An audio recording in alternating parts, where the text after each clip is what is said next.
Or maybe you're interested in management. Mixed mental arts has a lot about that as well. For example, say you decide you want to travel internationally or manage a team of people coming from different cultures.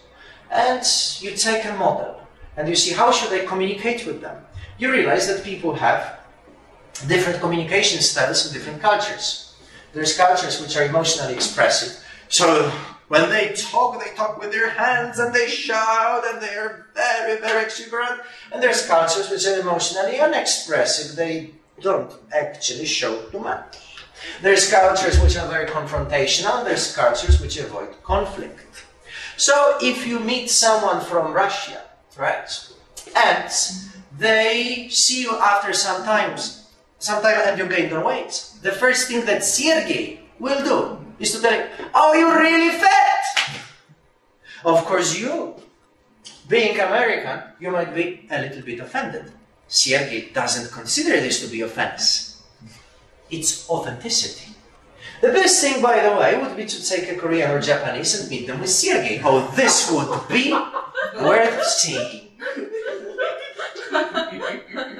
So you see, in mixed mental arts, we look at it, and since I do international business, to me it's fascinating how you take someone who is, for example, confrontational as German, but emotionally unexpressive, and you connect them with, well, let's say my wife from Mexico, right? So here's a German talking to my wife. He says, this needs to be done this way because you did it wrong. And my wife goes, no, it's actually okay. Everything is perfect, and so on and so on. My wife would never say that someone is, because she's Mexican, would never say that someone is fat. She would say, I can see that your marriage is doing very well. Because she avoids confrontation. I learned quite some time into marriage that if she says yes, it means maybe. If she says maybe, it means no. If she says no, I'll better pack my stuff or divorce it.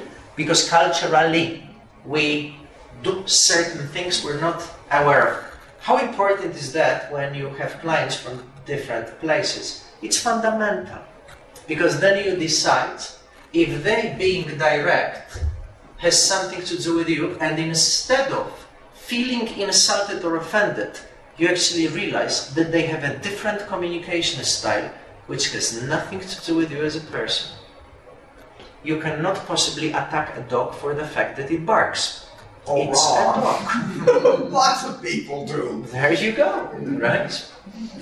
Or maybe you would be interested in how to talk to people who are from different cultures, and then you realize that another model from mixed mental arts is teaching you that some people are task-based and some other are relationship-based. So say you have a German meeting a Brazilian, and German says, this is what needs to be done. This is our agenda for the day. And Brazilian says, leave the agenda alone. Let's get the caipirinha. I must tell you how beautiful Rio de Janeiro is, right? German can think this is losing time. Brazilian thinks, oh boy, why are they so stiff? Who's right? Both of them are. Depending on culture, you will either focus on content or you will focus on the relationship, because this is the way we operate as humans. Maybe, if you're interested, you could also take something from psychology of cultures and sociology and figure out which one of 4 styles you prefer when it comes to thinking or when it comes to traveling or managing. When people come to a different country, but it's not necessarily for immigrants only, it can be used in any kind of situation. When people come to a different country, they seem to follow 4 different strategies of acculturation. First one is assimilation. Say French comes to the US.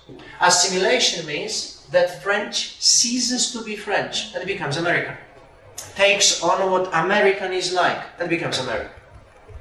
Another option is separation. French comes to America but doesn't become American. Continues to be French and doesn't want to be influenced by the culture. The third strategy is marginalization. French comes to America, ceases to be French, and doesn't become American. Doesn't know who they are. Have personality issues. They don't want to become one, but they also cease to become what they were before. And the last one is integration. French comes to America, uses the best things and the best strategies that come from being French, takes the best strategies from being American and connects them into being Frentican or Americanch. They become Americanch. Guess which strategy is the most effective? It's integration, and it's supported by research. Managers who use different strategies from different cultures are the ones who are more creative and bring more money to the company. It pays off to be citizen of the world, in other words. So again, this can help you with many different aspects, not only with cultures, especially in the US being so multinational, there's many options to consider.